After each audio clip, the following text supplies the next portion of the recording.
الرحیم حضرت ابو ہریرہ رضی اللہ تعالی عنہ روایت کرتے ہیں کہ آپ صلی اللہ علیہ وسلم نے فرمایا دو نفخوں کے درمیان 40 کا فاصلہ ہوگا۔ احباب نے پوچھا 40 دن؟ فرمایا مجھے معلوم نہیں۔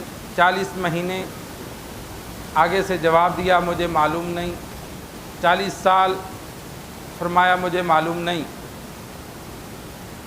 اور پھر روایت آگے بیان کی کہ آپ صلی اللہ علیہ وسلم نے فرمایا پھر آسمان سے بارش نازل ہوگی تو لوگ ایسے قبروں سے نکلیں گے جس طرح سبزہ نکلتا ہے۔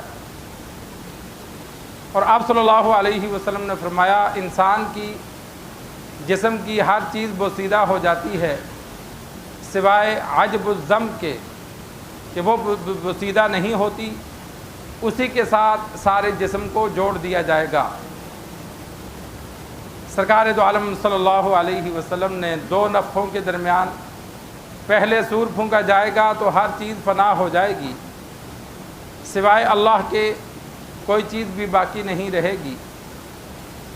پھر 40 سال بعد دیگر احادیث میں موجود ہے، ابو ہریرہ رضی اللہ تعالی عنہ جب یہ بیان کر رہے تھے تو اس وقت ذہن میں نہیں تھا کہ 40 سال ہیں، 40 دن ہیں، 40 مہینے، تو اس لیے آگے سے خاموش رہے کہ 40 یاد ہے لیکن آگے کتنا وقت ہوگا وہ یاد نہیں۔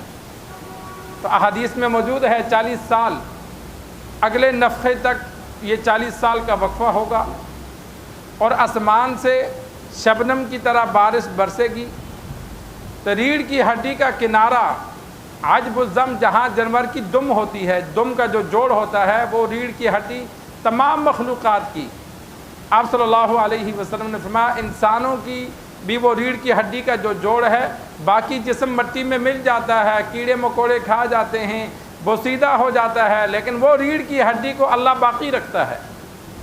جہاں وہ ریڑھ کی ہڈی ہوگی اس 40 سال کے دوران باقی جسم پوری زمین میں جہاں جہاں موجود ہوگا اس کے ساتھ آ کے مل جائے گا۔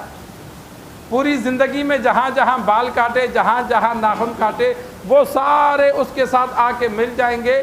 بچپن سے لے کر کیا مرتے دم تک انسان کی جو جسم کی حالت تھی وہ ساری مکمل ہو جائے گی۔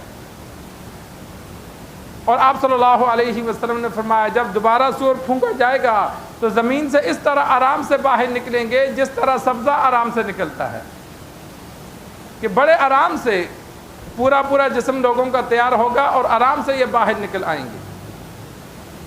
کفار انکار کرتے تھے کہ دوبارہ انسان کیسے پیدا ہوگا۔ اللہ تبارک و تعالی نے مختلف جگہ مختلف جواب دیے، آپ صلی اللہ علیہ وسلم نے بھی مختلف جواب دیے۔ ایک موقع پر اللہ نے فرمایا کما بدأنا اول خلق نعید، پہلی مرتبہ جیسے میں نے پیدا کیا، کچھ نہ تھے، مٹی میں ملے ہوئے تھے، اس سے ماں باپ کی خوراک بنایا، اس سے نطفہ بنایا، اس سے بندہ تیار کیا، تو اس طرح میں دوبارہ بھی پیدا کر لوں گا، میرے لیے کوئی مشکل نہیں۔ سورۃ یاسین میں اللہ نے فرمایا وَضَرَبَ لَنَا مَثَلًا وَنَسِیَ خَلْقًا، میرے لیے مثالیں بیان کرتے ہیں کہ بوسیدہ ہڈیاں ہو جائیں گے، مٹی میں مل جائیں گے، دوبارہ کیسے بنیں گے؟ تو اللہ نے فرمایا وَنَسِیَ خَلْقًا، اپنی پیدائش کو بھول گئے کہ پہلی مرتبہ کیسے پیدا ہوئے۔ جو ذات پہلی مرتبہ پیدا کرنا جانتی ہے دوبارہ پیدا کرنا بطریق اولا جانتی ہے۔ پہلی مرتبہ چیز تیار کرنا مشکل ہوتا ہے، بغیر نمونے کے جب اللہ نے تیار کیا تو اب ایک مرتبہ چیز بن گئی، دوبارہ بنانا کون سا مشکل ہے؟ اللہ کے لیے تو کوئی مشکل نہیں۔ سرکار دو عالم صلی اللہ علیہ وسلم سے صحابہ نے پوچھا، آپ صلی اللہ علیہ وسلم نے فرمایا کہ تم علاقہ نہیں دیکھتے کہ سر سبز ہوتا ہے پھر وہ خشک ہو جاتا ہے بالکل خزاں کے موسم میں، لیکن جب دوبارہ بہار آتی ہے تو پھر وہ سارا گھاس زمین سے نکل آتا ہے، پتے نکل آتے ہیں، پھر وہ سر سبز ہو جاتا ہے۔